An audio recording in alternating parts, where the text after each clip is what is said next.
feel it's a tragedy that the FMLN continues to reject a democratic dialogue in favor of the path of violence. El FMLN está no solo consciente de su capacidad, sino que la está poniendo a prueba. No para él. Está poniendo a prueba al régimen, a un régimen que está siendo derrotado. El Salvador.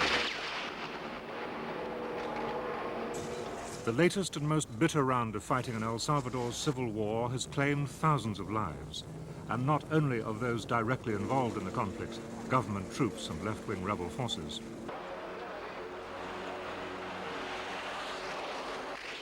The violence produced international shockwaves with the murder of 6 Jesuit priests and 2 female servants.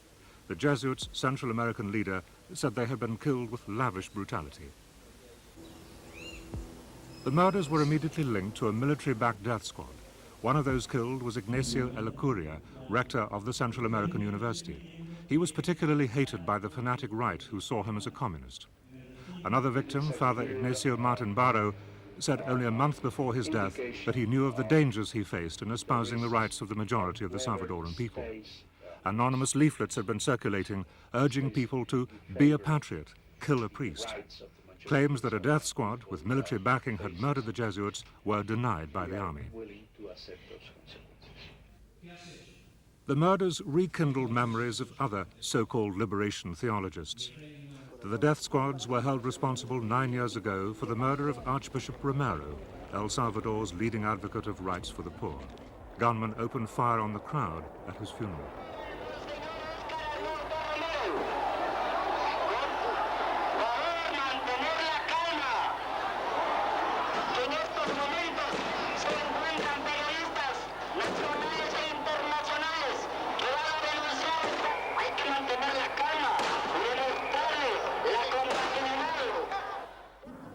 The Marxist-led Farabundo Martir National Liberation Front, the FMLN, has been fighting a war with the government for 10 years. The rebels get their support from Cuba and latterly, according to the Americans, from Nicaragua. The moderate democratic opposition in El Salvador has been emasculated by the military. However, vacillation has simultaneously provoked and encouraged the political extremes. On the right, death squads have eliminated supporters of reform, while on the left, the rebels have sought the government's violent overthrow.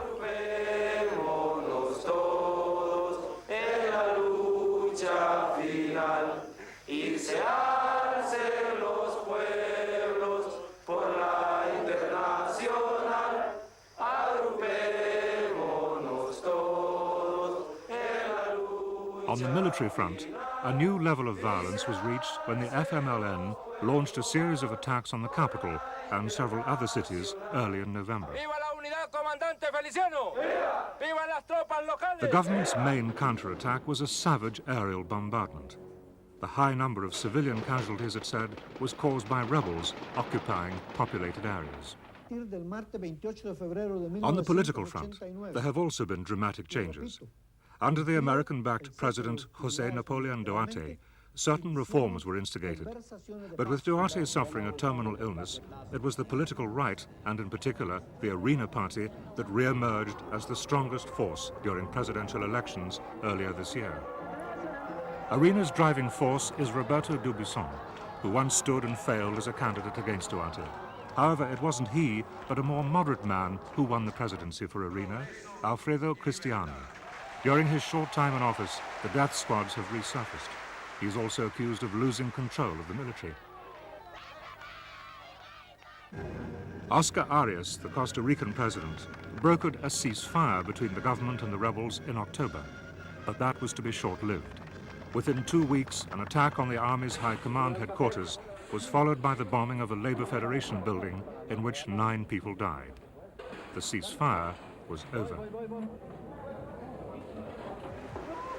The latest rebel offensive on the cities brought condemnation from the United States. I want to tell you how upset I am that in a time when we're all trying to build peace in Central America through diplomatic means, the FMLN in Salvador, aided and abetted by Nicaragua and the Cuban government, regretfully, has reverted to senseless bloodshed in gross violation of all the agreements reached to promote peace in Central America. The well-equipped Salvadoran army was at full stretch in countering the military strength of the rebels' push, especially when they moved into the wealthy Escalon district in the capital.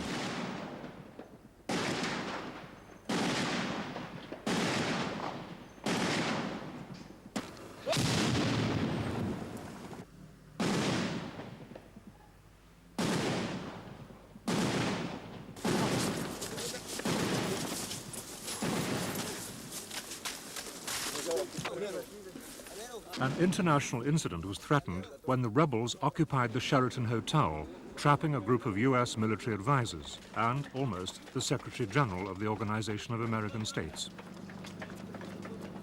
Washington said the Americans were being held hostage. The rebels said they were free to leave at any time.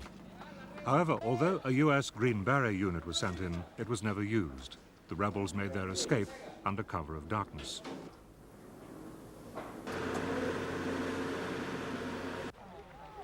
The El Salvador government has had the upper hand throughout, militarily.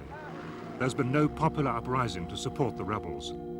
However, nor is there any sign of an enduring peace to a war that's already claimed more than 70,000 lives.